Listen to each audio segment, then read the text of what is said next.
सो बच्चों previous lecture में हमने स्पीचमैन पेपर स्टार्ट किया था 2025 एग्जामिनेशन के लिए। तो ये हमारा मैथमेटिक्स का स्पीचमैन पेपर है 2025 एग्जामिनेशन के लिए। तो ये हमारा रिलीज़ हो चुका है और इसका फर्स्ट पार्ट जिसमें हमने MCQs पार्ट कराए हैं उन सभी का लिंक आपको फर्स्ट पार्ट जो है हमारा उसका लिंक डिस्क्रिप्शन बॉक्स में मिल जाएगा। और सभी important question paper previous year question paper आपको उन सभी का लिंक भी डिस्क्रिप्शन बॉक्स में मिलेगा। आप एग्जाम मटेरियल 2024 सीरीज़ पर जाओगे तो कुछ आपको important previous year question paper pre board paper और हमारे टेलीग्राम चैनल पर आपको इन सभी की PDF भी अवेलेबल है, वो सभी भी आपको मिल जाएगी। तो आज हम बात करने वाले हैं ये जो हमारा स्पीचमैन पेपर है इसके लॉन्ग क्वेश्चंस के अबाउट। तो इसमें हमने MCQ पार्ट कंप्लीट किया था पार्ट फर्स्ट में। आज हम देखेंगे इसके लॉन्ग क्वेश्चंस। तो पार्ट ए में ही लॉन्ग क्वेश्चंस भी आते हैं हमारे, तो उनको देख लेते हैं। देखो जैसे हमारे पास आता है ये 15 MCQs के बाद हमारे पास ये क्वेश्चन नंबर 2 आता है। अब ये जो पार्ट ए में सभी क्वेश्चन हमारे कंपलसरी होते हैं, जैसे हमारे पास क्वेश्चन नंबर 2 हो गया यहाँ पर एंड ये क्वेश्चन नंबर 3 है, ठीक है। और इसमें क्वेश्चन नंबर 2 और 3 होंगे जिसको आपको करना होगा, क्योंकि इसके बाद फिर हमारे पास क्या देखो अगर देखते हैं हम फिर इसके बाद है हमारे पास ये क्वेश्चन नंबर 3 ये हो गया हमारा। और फिर इसके आफ्टर आपको क्या मिलेगा, इसके आफ्टर आपको मिलेगा क्वेश्चन नंबर 4, लेकिन ये हमारा पार्ट बी में आया था। पार्ट बी में आपको क्या करने होते हैं, एनी 4 क्वेश्चंस करने होते हैं आउट ऑफ 7। तो आज हम देखेंगे इसमें अपना क्वेश्चन नंबर 2। क्वेश्चन नंबर 2 देखते हैं भाई क्या बोल रहा है इसमें। देखो क्वेश्चन नंबर 2 देख लेते हैं। अब यहाँ पर देखो क्या कह रहा है, इसमें कह रहा है क्वेश्चन में देखते हैं 2 में इसमें बोल रहा है कि while factorizing a given polynomial using remainder and factor theorem, a student finds that 2x plus 1 is a factor of 2x cube plus 7x square plus 2x minus 3। अब देखो इस क्वेश्चन को रीड करो। फर्स्ट वाले part में क्या बोल रहा है कि is the students solution correct stating that 2x plus 1 is a factor of the given polynomial। क्या ये 2x plus 1 फैक्टर होगा गिवन पॉलिनोमियल का, कैसे पता चलेगा हमें।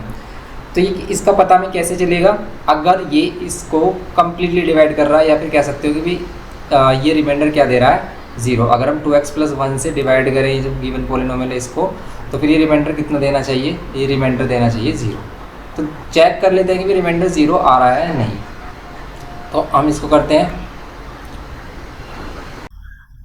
तो अब देख लेते हैं यहाँ पर हम क्वेश्चन। तो क्वेश्चन में हमारे पास है 2x plus 1। तो यहाँ पर हम क्या कर लेते हैं, रिमाइंडर फाइंड कर लेते हैं।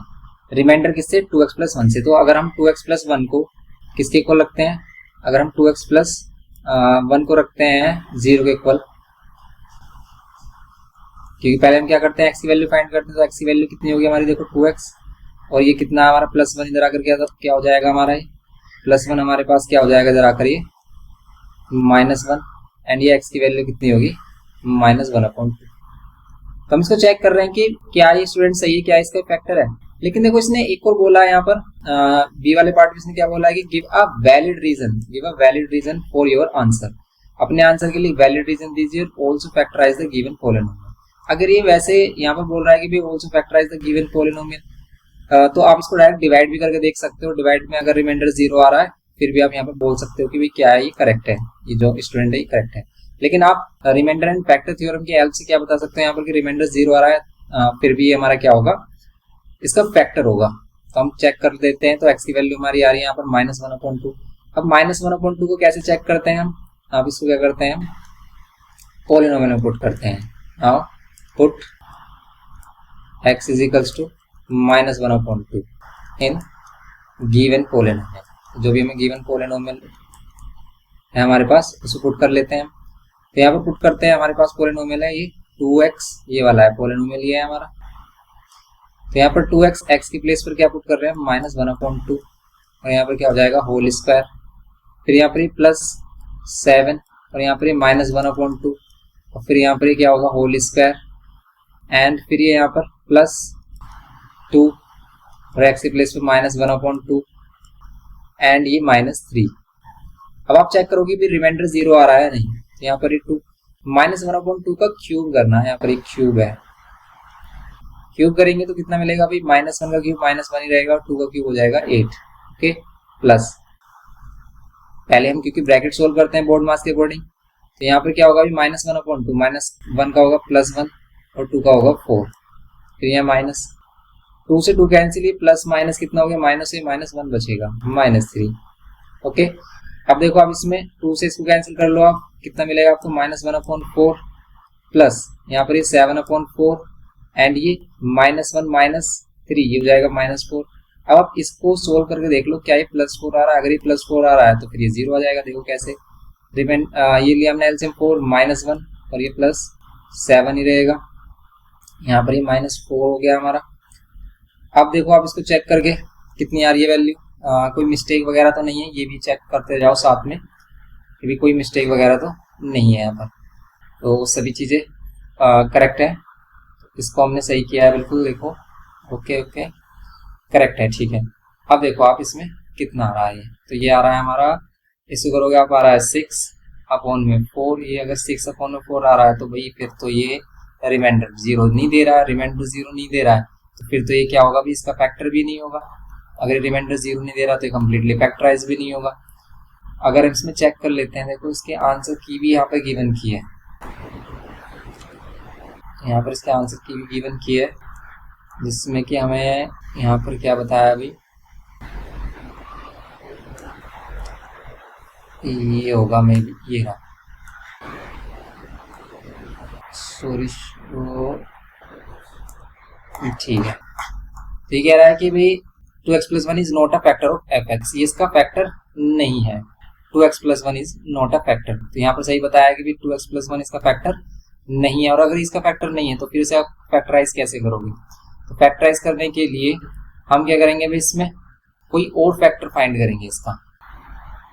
अब जैसे ये फिर क्वेश्चन डिफिकल्ट हो जाएगा, क्यों, क्योंकि भाई अगर इसने फैक्टर नहीं बोला तो फिर प्रॉब्लम में आ जाएंगे। देखो यहाँ पर 2x + 1 तो इसका फैक्टर नहीं है, give a valid reason for your answer, और फिर कह रहा है कि also factorise the given polynomial completely. Question tough बना दिया है इसने थोड़ा, यहाँ पर टफ कर दिया है क्वेश्चन, क्यों, क्योंकि देखो अब ये इसका फैक्टर नहीं, क्योंकि रिमाइंडर क्या आ रहा है, रिमाइंडर 0 नहीं आ रहा है। अगर हम इसमें बात करेंगे रिमाइंडर कितना आएगा, तो रिमाइंडर आएगा हमारा 4 × 16, तो ये आ रहा है हमारा -10/4। रिमाइंडर 0 नहीं है, remainder is not equals to 0 है, तो फिर हम क्या कह सकते हैं, hence 2x + 1 is not a factor, 2x + 1 is not a factor of the given polynomial, तो ये इसका फैक्टर नहीं होगा, ठीक है। तो यहाँ पर हम कह देंगे hence 2x + 1 is not a factor, तो ये इसका फैक्टर नहीं है। लेकिन अगर इसका फैक्टर नहीं है और आपसे कह रहा है कि इसको कंप्लीटली फैक्टराइज करो आप, तो फिर इसको कंप्लीटली फैक्टराइज कैसे करेंगे। तो कंप्लीटली फैक्टराइज करने के लिए फिर हम क्या करते हैं भाई, इसका एक फैक्टर फिर फाइंड करते हैं जो हमारे पास पॉलिनोमियल है। अब इसके लिए एक फैक्टर फाइंड करते हैं जिसमें हम क्या करते हैं, पुट करते हैं कि 1 पुट करो, +1 पुट करो, ठीक है, इस तरह की वैल्यू करते हैं, +1 या -1 2 या फिर -2 पर इसको चेक करते हैं कि इसका आंसर 0 आ जाएगा, क्योंकि एक फैक्टर तो हमें चाहिए। जैसे हम इसमें बात करें कि हमारे पास है 2x³ + 7x² + 2x - 3। अब इसको अगर हमें फैक्टराइज करना है तो फिर हमें इसमें क्या देखना होगा कि भाई इसकी वैल्यू देखो कि 0 कहाँ पर आ रही है, +1 वैल्यू पर नहीं आ रही है कहीं पर भी, और -1 पर अगर हम देखें तो ये -2 हो जाएगा, ये 7 ही रहेगा, ठीक है। अगर हम यहाँ पर देखें कि -1 इसमें पुट कर देते हैं, या -1 पुट कर देते हैं, तो यहाँ पर क्या होगा हमारा क्यूब -1² यहाँ पर 2 और ये -1 -3, ये हो गया। अब यहाँ पर देखो 2 - 1 होल क्यूब, तो यहाँ पर क्या होगा, पहले -1 का क्यूब करेंगे तो -1 ही होगा, +7 और -1 का स्क्वायर करेंगे तो +1 होगा, और ये प्लस माइनस ये 2 होगा, ये -3 होगा। ओके, यहाँ पर होगा -2 + 7 एंड ये -2 एंड ये -3। अब देखो ये -2 -3 -5 और ये -2 -7 और ये +7, ये हो रहा है 0। इसका मीन्स अगर आप x = क्या पुट कर रहे हैं, x = -1 पुट कर रहे हैं तो भी रिमाइंडर 0 आ रहा है। इसका मीन्स x + 1 = 0। ओके, x + 1 पर क्या आ रहा है, x + 1 इसका फैक्टर होगा, तो फिर आप इसकी हेल्प से क्या कर सकते हो भी, इसमें डिवाइड रूल लगा सकते हो और इसको कर सकते हो। लेकिन देखो इसने जो सॉल्यूशन किया है, इसने यहाँ पर क्या किया है, अगर आप इसका सॉल्यूशन देखोगे तो काफी टफ लगेगा आपको, क्योंकि इन्होंने क्या किया है यहाँ पर कि आपको क्या बताया है, यहाँ पर देखो, यहाँ पर इसने देखो कैसे किया है, पहले तो कह दिया कि भाई ये इसका फैक्टर नहीं है और फिर कह रहा है कि ये इसका फैक्टर है। तो अगर 2x - 1 इसने फैक्टर फाइंड किया है, अपने से खुद से फाइंड किया है, तो भाई फिर तो ये काफी टफ हो जाएगा। क्यों टफ हो जाएगा, देखो आप अगर इसमें आप देखो कि हमें कैसे पता चलेगा कि भाई 2x - 1 इसका फैक्टर होगा, हमें कैसे पता चलेगा 2x - 1 फैक्टर होगा, क्यों, क्योंकि हमने तो सिंपल फैक्टर ही फाइंड करने सीखे हैं। या तो हम क्या करते हैं भाई, फैक्टर के लिए हम क्या करते हैं, या तो x की वैल्यू -1 या +1 पुट करते हैं, या -1 पुट करते हैं, या x की वैल्यू 2 करते हैं, x की वैल्यू -2 पुट करते हैं। मोस्टली सभी जो हमारे ये पोलिनोमियल होंगे, इन सभी में ही आपको कहीं ना कहीं इसका एक फैक्टर मिल जाएगा, क्योंकि इन वैल्यू पर कहीं ना कहीं आपको क्या मिल जाएगी, 0 वैल्यू मिल जाएगी, और इसी से आपको क्या हो जाएगा, ये कम्प्लीटली फैक्टराइज हो जाएगा। क्योंकि इस तरीके की वैल्यू जो जैसे इसने ली है, ये जो वैल्यू है, इस तरीके की वैल्यू हम कैसे सोच पाएंगे, ये तो काफी टफ हो जाता है ना। इसीलिए हम यहाँ पर क्या कर रहे हैं, देखो हमने क्या किया, हमने भी +1 - 1 वाला सिस्टम लिया है और उसके अकॉर्डिंग ही किया है। जैसे ये हमने क्या किया यहाँ पर, अगर आप देख पा रहे हो तो हमने भी यहाँ पर क्या किया है, सिंपली इसमें पुट किया है क्या, x = -1। हमने क्या पुट किया है, x = -1 पुट किया है, और -1 पुट करने पर इसका आंसर 0 भी आ गया। तो आप कैसे करोगे, पहले ये दिखाते हो आप, पहले आप एक फैक्टर फाइंड करते हो जिसको कंप्लीटली फैक्टराइज करना है, पहले हम ये शो करेंगे, x = पुट करेंगे यहाँ पर कि पुट x = -1 पुट करने पर आपको क्या मिल रहा है, 0 मिल रहा है। देन हम क्या देंगे यहाँ पर, क्या होगा, then x - 1 x + 1 is a factor, x + 1 is a factor हो गया। और अगर x + 1 इज ए फैक्टर होगा तो फिर हम इसको डिवाइड करेंगे x + 1 से, किसको, जो गिवन पोलिनोमियल है। अब इसको डिवाइड कर लेते हैं गिवन पोलिनोमियल को, किससे, x + 1 से। देखो अब देखो अगर हम इसको डिवाइड करते हैं तो भी क्या होगा, हम डिवाइड करेंगे, सिंपल हमने डिवाइड सीखा है किस टाइप से, कि आप क्या करोगे, यहाँ पर जो है हमारा x + 1 से डिवाइड करेंगे हम, गिवन पोलिनोमियल है हमारे पास 2x³ + 7x² + 2x एंड ये -3, ये है हमारे पास।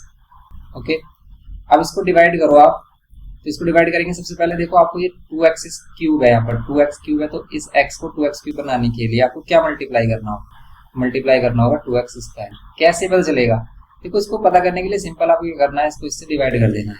अगर आप 2x³ से x को डिवाइड कर रहे हो, बचेगा क्या, जो मिलेगा हमें 2x², वही हमें मल्टीप्लाई करनी है किससे, ये जो हमारा क्या कहते हैं, इसको डिवाइजर कहते हैं, ठीक है, डिवाइजर बोलते हैं इसको, ये अंदर वाला डिविडेंड होता है।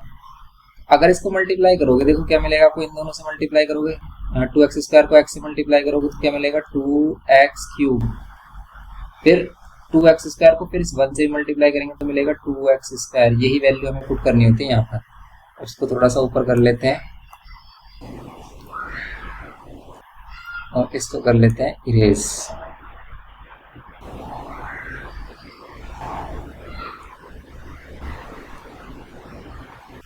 अब देखो आप, तो इसमें अगर हम बात करें, अब यहाँ पर ये वैल्यू हो जाएगी, ये जो मल्टीप्लाई करके हमने रखी है वैल्यू, यही वैल्यू हम क्या करेंगे, अब यहाँ पर पुट करेंगे। ये जो वैल्यू हमारी, यही मल्टीप्लाई की हमने, कब, किससे मल्टीप्लाई की, 2x² से।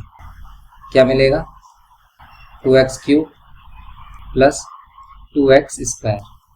और हम क्या करते हैं, डिवाइड ही तो करते हैं, हम डिवाइड में क्या करते हैं, माइनस करते हैं वैल्यू, हमेशा यहाँ पर साइन चेंज होंगे। अगर यहाँ पर प्लस है तो यहाँ पर माइनस हो गया, क्योंकि इसके पास प्लस, इसके पास कुछ नहीं था तो इसके पास प्लस था, ठीक है, और यहाँ पर 2x² के साथ प्लस है तो यहाँ पर माइनस।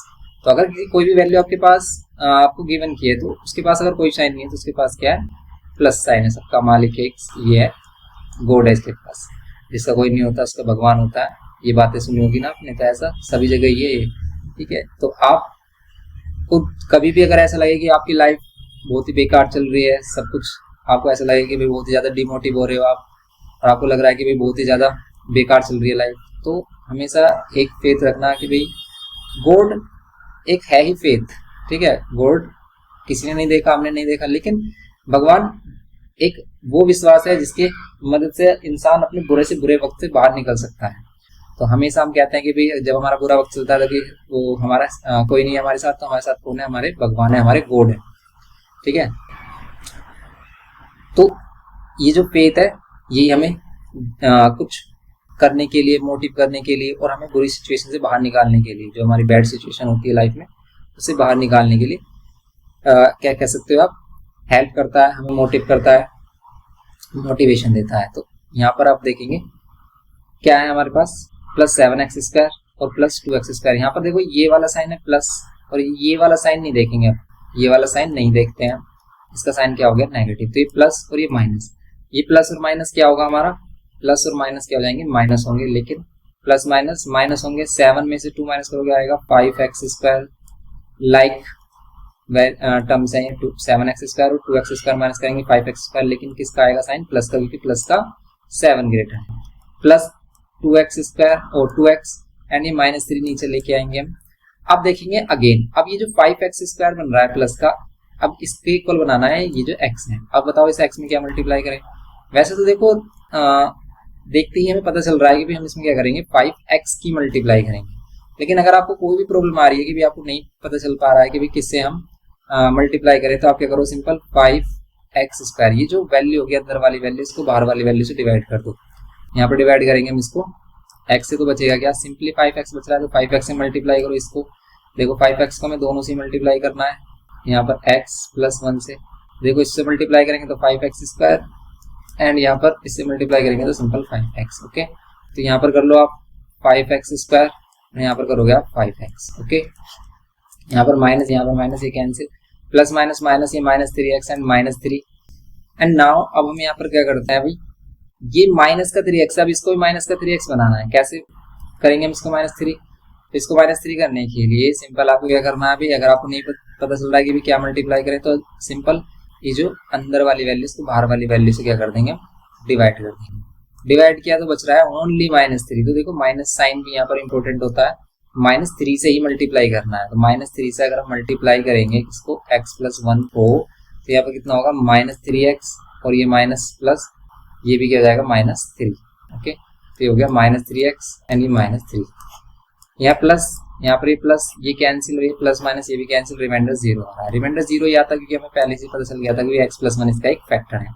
अब हम क्या करते हैं कि भाई ये जो हमारा क्वेश्चन आता है इसको अगेन फैक्टराइज करते हैं, क्योंकि एक फैक्टर तो है हमारे पास ये x + 1, एक फैक्टर तो हमारे पास x + 1 आ चुका है। लेकिन दूसरा फैक्टर फाइंड करने के लिए आप क्या करोगे भाई, इसमें दूसरा फैक्टर फाइंड करने के लिए जो हमारा फैक्टर आया है 2x², ये जो हमारा फैक्टर आया है 2x², इस फैक्टर से क्या करेंगे भाई, ये वाला जो फैक्टर मतलब क्वेश्चन आया इसके अगेन फैक्टराइज करेंगे, इससे 2 फैक्टर्स और मिलेंगे, क्योंकि इसके 3 फैक्टर्स होंगे। क्योंकि जितने भी डिग्री का क्या होता है हमारा पॉलिनोमियल होता है, उतने इसके फैक्टर भी होते हैं। तो ये 3 डिग्री का पॉलिनोमियल है, या फिर कह सकते हो क्यूबिक पॉलिनोमियल है, तो इसके 3 ही फैक्टर्स होंगे, जिसमें कि एक फैक्टर हमारा आ गया है ये वाला। अब हम इससे 2 फैक्टर्स और फाइंड करेंगे, करते हैं अब इसको देखते हैं। तो ये हमारे पास क्या है 2x², इसी को उठा लेते हैं यहाँ से हम, ये हमारे पास, तो इसको अगेन फैक्टराइज करते हैं हम, इसमें देखते हैं भी क्या आता है अगर हम इसको फैक्टराइज करते हैं। अब यहाँ पर है देखो 2 और यहाँ पर है क्या है 3, 2 3 = 6, 6 से फैक्टर माइनस करने पर 5 आए, तो बताओ क्या फैक्टर होंगे? तो 6 1 = 6 होंगे, सिंपल फैक्टर 2x² प्लस 6 - 1, 6 1 = 6 करेंगे तो देखो माइनस करने पर 5 आ रहा है, और यहाँ पर -3, ये आ रहा है हमारे पास 2x² plus 6x - x -3। And यहाँ पर देखो इन दोनों से कॉमन लेते हैं, फिर यहाँ पर लास्ट 2 टर्म्स में से कॉमन लेते हैं। यहाँ पर स्टार्टिंग के 2 टर्म्स में से कॉमन आ रहा है हमारे पास 2x, देन हमारे पास क्या रिमेनिंग रह जाएगा यहाँ पर x + 3। Same as it is यहाँ पर भी बचना चाहिए हमारे पास, -1 कॉमन लेंगे, कुछ भी कॉमन नहीं है। देखो अगर दोनों में कोई भी कॉमन वैल्यू नहीं होती तो 1 कॉमन लेते हैं, और +1 ले या -1 ले, डिपेंड करेगा कि यहाँ पर अगर प्लस का बन रहा है तो यहाँ पर भी अगर हम प्लस बनाना है, लेकिन माइनस है तो माइनस साइन कॉमन लेने से साइन क्या हो जाते हैं? चेंज। ये मिडिल टर्म स्प्लिटिंग का कॉन्सेप्ट है, सिंपल कॉन्सेप्ट है मिडिल टर्म स्प्लिटिंग का। तो इसको अगर आपको करना है तो आप सिंपल हमारा मिडिल टर्म स्प्लिटिंग वाला कॉन्सेप्ट लेक्चर देख सकते हो, मिडिल टर्म स्प्लिटिंग पर हमने फुल लेक्चर बनाया, उसका लिंक आपको डिस्क्रिप्शन बॉक्स में मिल जाएगा, जिसके हेल्प से आप कंप्लीट मिडिल टर्म स्प्लिटिंग सीख सकते हो। तो यहाँ पर हमारे पास अब x+3, ये वाला दोनों में फैक्टर कॉमन है, और फिर ये बचा 2x माइनस 1। तो देखो ये हमारे पास 2 फैक्टर्स ये आ गए, एक फैक्टर हमारे पास x+1 हमने पहले से फाइंड कर लिया, तो ये 3 फैक्टर्स हमारे कंप्लीट फैक्टराइज हो गया। तो इस पर हमने कंप्लीट फुल लेक्चर बनाया है। ये रिमाइंडर एंड फैक्टर थ्योरम में क्वेश्चंस है, हमारे स्पेशल क्वेश्चंस हैं जिसमें कंप्लीटली फैक्टराइज करना होता है। तो ये सभी क्वेश्चन आप देख सकते हो हमारे फुल लेक्चर में, लिंक आपको डिस्क्रिप्शन बॉक्स में मिल जाएगा, chapter number 7 remainder and factor theorem में।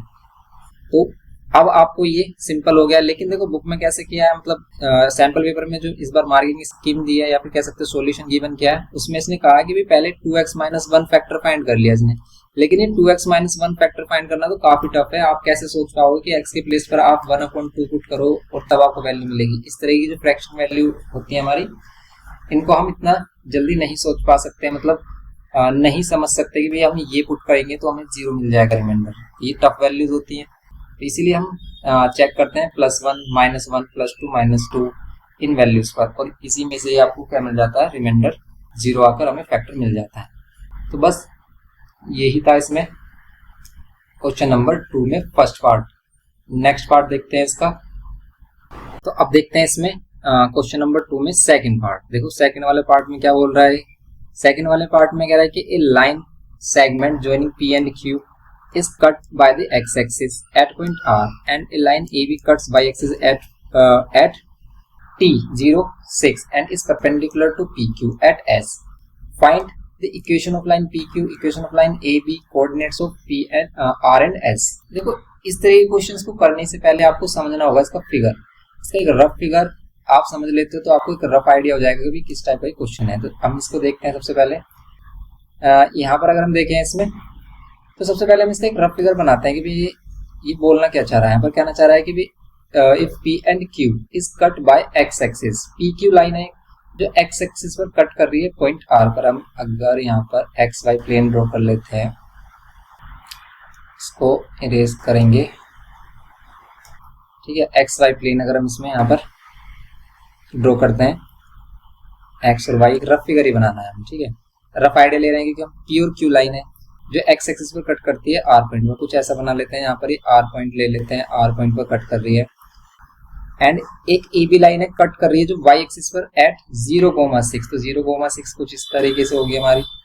यहाँ पर ले लेते हैं हम, यहाँ पर पॉइंट ले लेते हैं T पॉइंट, ठीक है। इसके कोऑर्डिनेट्स भी गिवन किए हमने 0,6, और ये दोनों लाइंस परपेंडिकुलर भी बोल रहा है ये, and is perpendicular to PQ, और ये PQ पर परपेंडिकुलर भी है। तो ये जो हमने लाइन ली है इसको हम P और Q लाइट कर लेते हैं,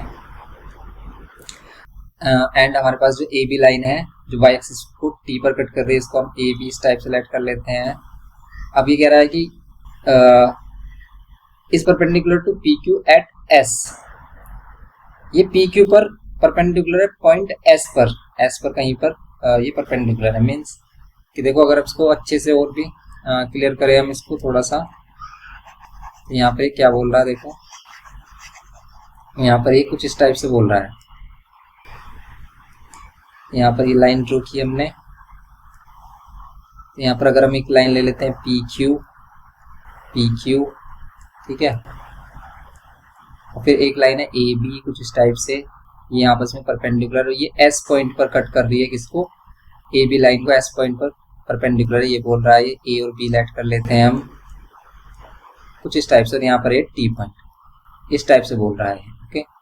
तो रफ आइडिया मिल गया हमें, कुछ इस टाइप से लाइन है। अभी बोल रहा है कि इक्वेशन ऑफ लाइन PQ बताओ। देखो PQ लाइन की इक्वेशन के लिए हमें क्या चाहिए, किसी भी लाइन की इक्वेशन के लिए हमें क्या चाहिए, या तो हमारे पास 2 पॉइंट होने चाहिए या फिर 1 पॉइंट और उसका स्लोप होना चाहिए। देखो ये जो PQ लाइन है इस पर 1 पॉइंट तो हमें मिल गया है, ये PQ पर मिला है, AB पर मिला है, ये AB जो कट कर रहा है वो कट कर रहा है, ठीक है, ये AB कट कर रहा है। हम अगर हम देखें इसमें तो ये AB कट कर रहा है। यहाँ पर भी देखो ये T पॉइंट इस पर नहीं है, T पॉइंट AB का है, ये बोल रहा है ना ए लाइन AB, देखो यहाँ पर बोल रहा है ना a line AB cuts the y axis at T, तो ये T पॉइंट यहाँ पर है, और इसको हम इरेज कर देते हैं। यहाँ पर नहीं है T पॉइंट है यहाँ पर क्योंकि AB पर है, ओके। टी पॉइंट क्या है हमारा ए बी पर है। तो अगर हम इसको देखें तो ये पी और क्यू हमारे पास गिवन है। अगर हम पी क्यू लाइन की इक्वेशन चाहिए तो पी भी गिवन है हमारे पास 2, -3 एंड यहाँ पर हमारे पास क्यू भी गिवन है क्या 0, -1। तो देखो पी क्यू लाइन के तो हम क्या कर सकते हैं इक्वेशन इजीली फाइंड कर सकते हैं। जो पी क्यू लाइन है इसकी इक्वेशन फाइंड करने के लिए हमारे पास 2 पॉइंट है, लेकिन जो ए बी लाइन है इसकी इक्वेशन फाइंड करने के लिए हमारे पास क्या है सिर्फ एक पॉइंट है टी 0,6। इसके लिए हमें या तो एक और पॉइंट चाहिए ए बी लाइन पर या फिर स्लोप चाहिए। तो देखो हम इसका क्या कर सकते हैं स्लोप फाइंड कर सकते हैं कि यहाँ पर ये ए बी और पी क्यू लाइन क्या है परपेंडिकुलर है। तो हम इसको फर्स्ट पार्ट देखते हैं ए पार्ट में equation of line P Q चाहिए। Equation of line P Q लिए हम सबसे पहले स्लोप निकालेंगे, slope of line P Q. कैसे निकालते हैं स्लोप ऑफ लाइन, या तो आप डायरेक्ट 2 पॉइंट फॉर्म लगा लो या तो आप यूज कर सकते हो डायरेक्ट 2 पॉइंट फॉर्म, या फिर पहले आप स्लोप फाइंड कर सकते हो। स्लोप निकालने के लिए क्या करते हैं फॉर्मूला है हमारे पास y2 - y1 अपॉन में x2 - x1। इसका कंप्लीट कॉन्सेप्ट आपको जो हमारा इक्वेशन ऑफ लाइन है चैप्टर नंबर 14 उस पर मिल जाएगा, तो आप उसको देख सकते हो। y2 किसको बोलते हैं, फर्स्ट वाले को x1 y1 लेट कर लेते हैं, फिर इसको x2 y2। y2 की वैल्यू क्या है -1 माइनस y1 की वैल्यू क्या है -3 डिवाइड बाय x2 की वैल्यू क्या है 0 -2। यहाँ पर क्या है -1 + 3 और यहाँ पर क्या है -2। यहाँ पर क्या होगा ये 2 -1 + 3 क्या होगा 2 और ये होगा -2। ये हो जाएगा हमारा -1, कैंसिल करेंगे माइनस साइन बचेगा -1 हो गया। स्लोप हो गया इसका -1। अब स्लोप फाइंड करने के बाद हमें इक्वेशन ऑफ लाइन चाहिए, अगर तो हम क्या करेंगे सिंपल यहाँ पर इक्वेशन ऑफ लाइन चाहिए अगर हमें तो हम क्या करेंगे इक्वेशन ऑफ लाइन के लिए सिंपल भैया आपके पास स्लोप तो आ गया है, आप क्या करोगे यहाँ पर क्या कर लोगे इक्वेशन ऑफ लाइन लगाओगे, slope point slope form use करोगे आप। पॉइंट स्लोप फॉर्म यूज करेंगे हम, क्या होती है पॉइंट स्लोप फॉर्म, तो इक्वेशन ऑफ पी क्यू क्या हो जाएगी हमारी equation of line P Q y - y1 equals to में m x - x1। ये हो जाएगा सिंपल। अब यहाँ पर हमारे पास y - x1 y1 अगर हमने इन दोनों को लेट किया इनको ले लेते हैं हम। y1 की वैल्यू क्या है हमारे पास -3 इक्वल्स टू में m की वैल्यू क्या है -1 x - x1 क्या है 2। क्योंकि x और y जनरल पॉइंट होते हैं, इनकी वैल्यू पुट नहीं करनी होती, तभी हमें इक्वेशन मिलती है x y में। यहाँ पर -x और ये माइनस प्लस 2। अभी दोनों वैल्यू इधर लेके आएंगे, माइनस का x इधर आ जाएगा तो क्या हो जाएगा प्लस का x plus y plus 3 and ये -2 इधर आकर हमारा -2 हो जाएगा इक्वल्स टू में 0 x प्लस y और ये हो जाएगा +1 इक्वल्स टू में 0। या फिर इस 1 को इधर भी रख सकते हो आप राइट हैंड साइड में, आप ऐसे भी छोड़ सकते हो। ये हो गया इसका सॉल्यूशन। इसका सिंपल सॉल्यूशन हो गया, ये हो गई हमारी equation of line P Q. Equation of line P Q के बाद आपको क्या करना है equation of line A B find करनी है। अब equation of line A B find करने के लिए सबसे पहले हम slope of A B find करते हैं। क्यों, क्योंकि स्लोप ए बी और पी क्यू ये दोनों लाइन परपेंडिकुलर है, ठीक है। अगर ये परपेंडिकुलर है then slope of A B क्या हो जाएगा, देखो यहाँ पर हम कह सकते हैं slope of A B line. Slope of A B line क्या होगा -1 अपॉन स्लोप ऑफ कौन सा line, slope of P Q. P Q line के स्लोप इक्वल होगा equals to -1 upon slope of P Q. Slope of P Q क्या है हमारे पास, देखो स्लोप हम पी क्यू का फाइंड कर चुके हैं, ये आ रहा था हमारा -1, यहाँ पर हमारा -1 पुट करेंगे तो ये हो जाएगा हमारा +1। तो स्लोप ऑफ ए बी कितना हो गया +1, इसको हम m डैश लेट कर लेते हैं +1। ओके, स्लोप आ गया इसका। अब इसका अगर स्लोप आ गया तो अब हम इसकी इक्वेशन भी फाइंड कर सकते हैं। कैसे, क्योंकि हमारे पास इसका एक पॉइंट है हमारे पास T point A B line पर 0,6। देखो आप ए बी लाइन पर हमारे पास ये टी पॉइंट है ना, यहाँ पर अगर हम इसे देखें टी पॉइंट हमारा क्या है ए बी लाइन पर है, तो बस हम इसी के हेल्प से क्या कर रहे हैं equation of line A B find कर रहे हैं। Equation of line A B के लिए फिर हम equation of line A B के लिए फॉर्मूला फिर ये वाली इक्वेशन ऑफ लाइन यूज करेंगे point slope form. Equation of A B line, equation of A B क्या हो जाएगी हमारी इक्वेशन ऑफ ए बी, फिर अगेन क्या हो जाएगी y - y1 इक्वल्स टू में m डैश ले लेंगे यहाँ पर x - x1। x1 y1 अगर हम इसको लेट कर रहे हैं x1 y1 तो फिर यहाँ पर y - y1 की वैल्यू क्या होगी 6 इक्वल्स टू में m डैश क्या है 1 इक्वल्स टू में x - x1 क्या है 0। यहाँ पर y - 6 और यहाँ पर ये x अब x को इधर लेके आ रहे हो आप, या फिर इन दोनों वैल्यू को इधर लेके आ रहे हो, क्योंकि x की वैल्यू हम प्लस में ले लेते हैं, कोई प्रॉब्लम नहीं है। वैसे इससे देखो यहाँ पर क्या कर रहे हो आप, अगर आप ये वाली वैल्यू y और माइनस सिक्स इधर लेके आ रहे हो तो ये हो जाएगा y माइनस का y, ये प्लस का y था, ये माइनस का y, और माइनस का सिक्स इधर आकर प्लस का सिक्स, इस टाइप से लिख सकते हो आप। या फिर x को आप लेफ्ट हैंड साइड में लाकर माइनस का x भी लिख सकते हो। तो यहाँ पर जो इक्वेशन है वो इस फॉर्म में ही गिवन किया है हमें, तो ये हमारी होगी इक्वेशन ऑफ लाइन। ऐसे कर सकते हो आप, इस x को इधर लेके आओ आप, इसको minus x plus y minus six equals to zero, ये भी ठीक है, इसको भी आप ऐसे भी रख सकते हो आप, कोई प्रॉब्लम नहीं है। ओके, तो दोनों ही फॉर्म ठीक है हमारी, आप कैसे भी छोड़ सकते हो इसको, इस टाइप से भी और इस टाइप से। तो ये हो गया हमारा इसका बी पार्ट। बी पार्ट में सिंपल हमसे यही बोला था इसने फाइंड करने के लिए कि भी आपको इक्वेशन ऑफ लाइन ए भी फाइंड करनी है। अब हमें क्या फाइंड करना है, देखो अभी कह रहा है कि भी कोऑर्डिनेट फाइंड करने हैं आपको। किसके कोऑर्डिनेट फाइंड करने हैं, coordinate of point R and S. R और एस पॉइंट पे कोऑर्डिनेट फाइंड करो। अब देखो आर और एस पॉइंट है कहां पर, ये सबसे पहले ये कह रहा है कि भी आर पॉइंट जो है हमारा, आर पॉइंट कहां पर है, आर पॉइंट है हमारा A B line, P Q line पर। P Q is cut by the x axis at point R. ये जो पी क्यू लाइन है ये एक्स एक्सिस को आर पॉइंट पर कट कर रही है। अभी आर पर अगर कट कर रही है, एक्स एक्सिस पर आपको पता है कि भी एक्स एक्सिस पर अगर आप एक पॉइंट ए ले लेते हैं तो वाई की वैल्यू ऑलवेज जीरो होती है। ये कुछ छोटी छोटी बातें होती हैं जो हमें रिमेम्बर रखनी है कि भाई आपको एक्स एक्सिस पर हमेशा क्या होगा, एक्स एक्सिस पर हमेशा वाई की वैल्यू जीरो होगी, एक्स की वैल्यू कुछ भी हो सकती है। तो अब इसी की हेल्प से आप क्या फाइंड करोगे, आर की कोऑर्डिनेट फाइंड करोगे। कैसे फाइंड करेंगे आर की कोऑर्डिनेट, इसको फाइंड करने के लिए जो आर पॉइंट है a,0 लेट किया हमने, इसी को पुट कर लेंगे equation of line P Q में, क्योंकि पी क्यू लाइन पर लाई कर रहा है पॉइंट। अब हम इसमें क्या करेंगे, इसको करते हैं सोल्व। देखो आप जो पॉइंट है हमारा आर, ये a,0 लेट किया हमने, इसको पुट करेंगे इसमें, एक्स की प्लेस पर a प्लस वाई की प्लेस पर 0 प्लस 1 इक्वल्स टू में 0। a की वैल्यू कितनी जाएगी, ये प्लस 1 बचेगा ओनली, क्योंकि 0 प्लस 1 1 होगा, a इज इक्वल्स टू हो जाएगा -1। a की वैल्यू होगी हमारी -1, तो बस r के कोऑर्डिनेट्स हम क्या कैसे रिप्रेजेंट करेंगे, r के कोऑर्डिनेट्स होंगे हमारे 0, -1 होंगे, नहीं 0, -1 नहीं होंगे, -1, 0 होंगे, क्योंकि ये तो है y की वैल्यू तो फिक्स रहेगी 0। a की वैल्यू होगी हमारी -1। ओके, r की वैल्यू हमारी क्या हो जाएगी, -1, 0, सेम एज इट इज। अब आप फाइंड करोगे क्या बोल रहा है, ये एस पॉइंट फाइंड करने के लिए बोल रहा है सेकंड वाले पार्ट में, इसके सेकंड वाले पार्ट में बोल रहा है एस पॉइंट फाइंड करने के लिए। और एस कहाँ पर है, ये इंटरसेक्शन पर, किन दोनों के इंटरसेक्शन पर, ए बी और पी क्यू के इंटरसेक्शन पर है एस पॉइंट इनके इंटरसेक्शन पर। तो इसको कैसे फाइंड कर सकते हो आप, या तो आप इन दोनों इक्वेशन को साइमल्टेनियसली सोल्व कर लो, तब आप एस पॉइंट को फाइंड कर सकते हो। ग्राफ पर होता तो हम ग्राफ को देखकर इसको फाइंड कर सकते हैं।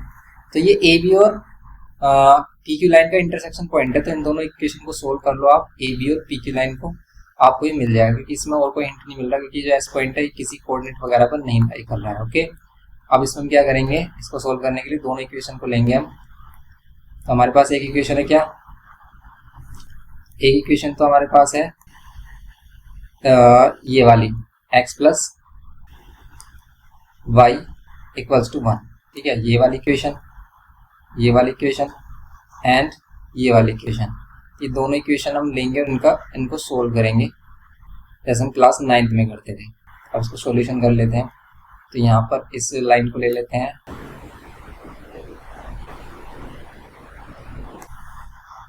ये एक लाइन हमारी एंड एक लाइन ये है हमारी। ओके, अब इनको सोल्व कैसे करेंगे हम, इनको सोल्व कैसे करेंगे हम, सिंपल। अब देखो आप इसको, इनका सॉल्यूशन, इनको सोल्व करने के लिए इसको आप ऐसे रख लो, आप x plus y equals to -1, और ये जो इक्वेशन है इसको आप कर लो x माइनस वाई, और ये 6 इसको इधर लेके आओ, या फिर आप 0 इक्वल टू में 0 इधर भी लिख सकते हो, तो -6 इस टाइप से जाएगी। अब दोनों इक्वेशन को देखो आप, इक्वेशन फर्स्ट और इक्वेशन सेकंड को, दोनों इक्वेशन में x भी सेम है वाई भी सेम है, आप इक्वेशन को ऐड भी कर सकते हो, सब्ट्रैक्ट भी कर सकते हो। अगर आप ऐड करते हो इक्वेशन को, देखो ऐड करते हैं तो कोई भी साइन चेंज नहीं होता है, हमेशा याद रखना है। आप ऐड कब करते हो इक्वेशन को हम ऐड किसको देखते हुए करते हैं कि अगर जो भी वैल्यू आप कैंसिल कर रहे हो, जैसे हमें y को कैंसिल करना है यहाँ पर, यहाँ पर हमें क्या करना है, y को कैंसिल करना है, ये y और ये वाला y। अब इसके पास प्लस साइन है और इसके पास क्या है, माइनस साइन है। और अगर हम इनको सब्ट्रैक्ट कर देते तो हमारे पास क्या हो जाता है, अगर हम इनको सब्ट्रैक्ट कर देते तो ये क्या होगा, हमारे पास कैंसिल नहीं होता है। लेकिन अगर हम इसको कैंसिल करना तो हम इक्वेशन को करेंगे ऐड करने से होगा क्या, देखो ऐड करने से क्या होगा, साइन चेंज नहीं होंगे, ये दोनों ऐड हो जाएंगे, ये हो जाएगा 2x, ये कैंसिल हो जाएगा और ये हो जाएगा हमारा -7 और x की वैल्यू हो जाएगी, x की वैल्यू होगी -7/2। ये होगा इसमें, x की वैल्यू -7/2। देन y की वैल्यू क्या होगी इसमें, y की वैल्यू आप चेक कर लो।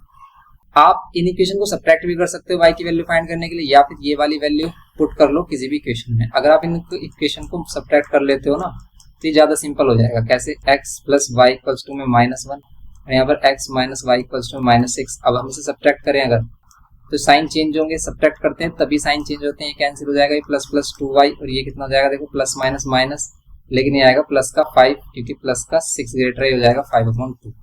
y की वैल्यू क्या हो गई हमारी, 5/2 हो गई। बस अब हम क्या कर लेंगे, x और y की वैल्यू हो गई, यही हमारा हो जाएगा s पॉइंट, और ये s के कोऑर्डिनेट्स क्या हो जाएंगे हमारे, -7/2 एंड ये 5/2।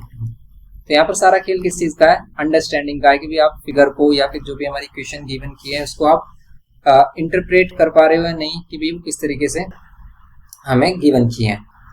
तो हमें किस तरीके गिवन किए हैं इस चीज को आपको ध्यान रखना है कि भाई हमें कैसा उसका ग्राफिकल रिप्रेजेंटेशन होगा। ग्राफिकल रिप्रेजेंटेशन को अगर आप समझ जाते हो तो क्वेश्चन सिंपल हो जाते हैं। तो बस ये हो गया हमारा इसका सेकंड पार्ट, ये सेकंड पार्ट था हमारा इसका। अब देखते हैं इसका थर्ड पार्ट। तो यहाँ पर हम देखेंगे क्वेश्चन नंबर 2 का थर्ड पार्ट। देखो थर्ड पार्ट में क्या बोल रहा है, इसमें कह रहा है कि in the given figure AC is the diameter of the circle. AC diameter है यहाँ पर, AC अगर आप देखो लाइन AC यहाँ पर हमारी क्या है, डायमीटर है।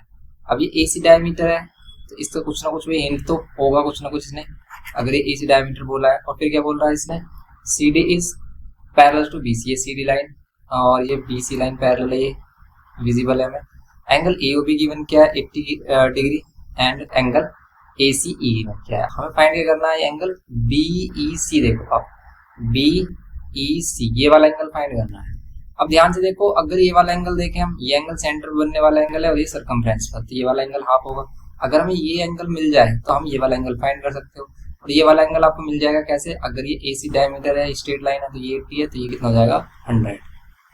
स्ट्रेट एंगल होंगे हमारे, एंगल AOB और प्लस एंगल BOC, ये दोनों का सम कितना होगा भाई हमारा 180। स्ट्रेट एंगल बोल सकते हो या फिर लीनियर पेयर बोल सकते हो।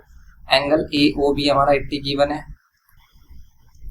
देन हमारा एंगल BOC कितना हो जाएगा, एंगल BOC हो जाएगा हमारा, आप 80 माइनस कर लो, आप कितना हो जाएगा 100।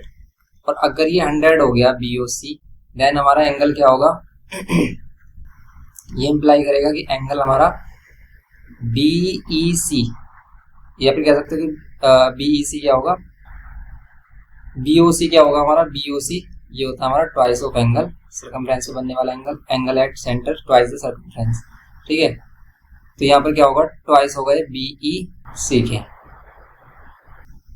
तो हमारा क्या ये प्रॉपर्टी होती है हमारी सर्कल की कि angle at circumference, angle at centre twice the remaining circumference. तो angle subtended at centre is twice the angle at remaining circumference. ये वाली प्रॉपर्टी हमारी कि अगर ये कितना है हमारा 100 है, ये होगा हमारा 50, हाफ हो जाता है। तो अगर हमारा BOC कितना है 100 है, तो ये ट्वाइस ऑफ एंगल BEC है। देन हमारा एंगल BEC कितना हो जाएगा 100 divide by 2 equals to angle BEC। तो यहाँ पर कितना हो जाएगा हमारा 50 डिग्री। ओके, तो ये हो जाएगा हमारा 50 एंगल BEC। BEC हमारा फाइंड हो गया कितना 50 डिग्री। नाउ अब हम फाइंड करेंगे BCD। BCD देखो कहाँ पर है, B, ये रहा B और यहाँ पर ये C और ये D। ये कंप्लीट एंगल फाइंड करना है आपको BCD। अब बताओ आप BCD एंगल कैसे फाइंड कर सकते हो। देखो BCD एंगल फाइंड करना है अगर हमें, BCD एंगल अगर हम इसमें देखें तो साइक्लिक क्वाड्रिलेटरल वाली प्रॉपर्टी से हो रहा है। अगर हमें कंप्लीट एंगल मिल जाए, ये कंप्लीट एंगल मिल जाए, तो आप ये कंप्लीट एंगल फाइंड कर सकते हो BCD। तो अब आप देखो इसमें BCD फाइंड करने के लिए आप क्या कर सकते हो, ये 20 है, देखो ये 20 है हमारा, ठीक है, अब इसको क्लियर कर लेते हैं हम। यहाँ पर ये हमारा हो गया 50 और ये लाइन पैरेलल है हमारी, ये 50 है, ये भी 50 हो जाएगा, ऑल्टरनेट इंटीरियर एंगल। ओके, अब ये वाला एंगल फाइंड करने के लिए क्या करेंगे, ये 100 है तो ये भी हमारा 50 और 50 होगा, ये भी हमारा कितना होगा 50 50 होगा, 50 50 सॉरी 40 40 होगा। क्यों, क्योंकि भाई ये हमारे दोनों एंगल इक्वल होंगे, ये दोनों एंगल हमारे क्या होंगे इक्वल। अगर हम इनको एक्स एक्स ऐड कर लेते हैं तो 100 तो ये दोनों, इन दोनों का सम 80 होगा हमारा, तो ये 40 40 हो जाएगा। तो ये बात समझ में आ रही है आपको कि भाई अगर ये 100 है, ये दोनों एंगल हम इक्वल ऐड करते हैं। इक्वल क्यों, क्योंकि ये क्या है, रेडियाई ऑफ सर्कल है, और ये रेडियाई ऑफ सर्कल है तो इसलिए BOC वाला जो आप ट्रायंगल देख रहे हो ये एक क्या होगा हमारा आइसोसेलेस ट्रायंगल होगा। समझ रहे हो आप इस बात को कि भाई ये जो एंगल होगा हमारा क्या होगा, ये आइसोसेलेस ट्रायंगल हो जाएगा। हाँ, ये वाला जो ट्रायंगल है ये एक आइसोसेलेस ट्रायंगल है, क्योंकि इसमें ये क्या है रेडियस है OB OC, ये रेडियाई ऑफ सर्कल है इसलिए दोनों एंगल इक्वल। और इसी के बेसिस पर हम क्या कर रहे हैं यहाँ पर देखो, इसी के बेसिस पर हम इन दोनों के सम को क्या कर रहे हैं यहाँ पर, इन दोनों के सम को x और x इन दोनों का, ये दोनों इक्वल ले रहे हो, इन तीनों का सम हमारा 180 होगा और ये हो जाएगा 2x इजिकल्स टू 100 माइनस कर देंगे कितना हो जाएगा ये हमारा 80, देन x की वैल्यू कितनी हो जाएगी हमारी 40, इसीलिए क्या हो गया हमारे पास ये 40 40 हो गया, ये भी हमारे पास क्या हो गया 40 हो गया। अभी 40 20 है 50, देन हम एंगल कह सकते हैं कि BCD कितना होगा, ये 50, ये बीच वाला 20 और फिर ये 40, तो ये हमारा 110, ये है, ये 110 हो गया। अब हमें फाइंड करना है इसमें C वाला, देखो C वाले में क्या बोल रहा है, CD फाइंड करना है। C वाले में क्या फाइंड करना है हमें, CD फाइंड करने के लिए आपको क्या करना होगा, सिंपल देखो आप CD देखो सबसे पहले आप फिगर में CD है कहां पर, ये देखो आप, तो इसको रफ कर लेते हैं। CD हमारा कहां पर है, हमारा CD CED ये वाला एंगल, CED ये वाला एंगल है हमारा। अब आप इसको कैसे फाइंड कर सकते हो बताओ, तो देखो इसको फाइंड करने के लिए या तो हमारे पास भाई ये वाला एंगल हो तो हम कर सकते हैं, या फिर देखो अगर हमारे पास ये कंप्लीट एंगल है 110 और ये वाला जो एंगल है इन दोनों का सम भी तो 180 होगा, क्योंकि ये साइक्लिक क्वाड्रिलेटरल है।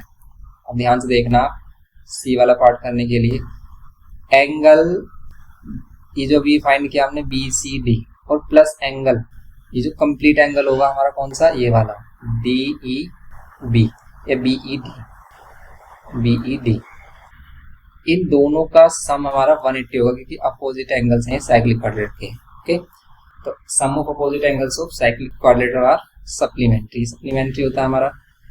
तो अब हम इसको क्या कर सकते हैं, सोल्व कर सकते हैं कैसे, देखो आप, ये हमारा भी टोटल एंगल आया था 110 प्लस BCD में 2 एंगल है, एक तो ये वाला एंगल जो भी हमने फाइंड किया था 50, ठीक है, तो इसको आप लिख सकते हो 50 प्लस एंगल जो हमें फाइंड करना है, कौन सा एंगल है, CED, इन दोनों का सम है एंगल इक्वल्स टू में 180, ये था हमारा। अब आप इसको देखो, यहाँ पर 110 प्लस यहाँ पर 50 plus angle CED equals to 180, इन दोनों को प्लस करो कितना आ रहा है 160 plus angle CED equals to 180, angle CED equals to 180 minus 160, then ये एंगल CED कितना हो जाएगा हमारा 20। इस टाइप से ये आएगा हमारा एंगल CED कितना हो गया हमारा, एंगल CED हो गया 20 डिग्री। इस टाइप से करना था ये हमें। तो ये कंप्लीट हो गया हमारा क्वेश्चन थर्ड पार्ट, ये क्वेश्चन नंबर 2 कंप्लीट हो गया हमारा। तो नेक्स्ट पार्ट में हम इसको आगे प्रोसीड करेंगे। अभी आप इसको अच्छे से करिए, अच्छे से प्रैक्टिस करिए। ओके, मिलते हैं नेक्स्ट लेक्चर में। वीडियो इन्फॉर्मेटिव लगे तो प्लीज लाइक, शेयर और सब्सक्राइब करना। Thanks for watching.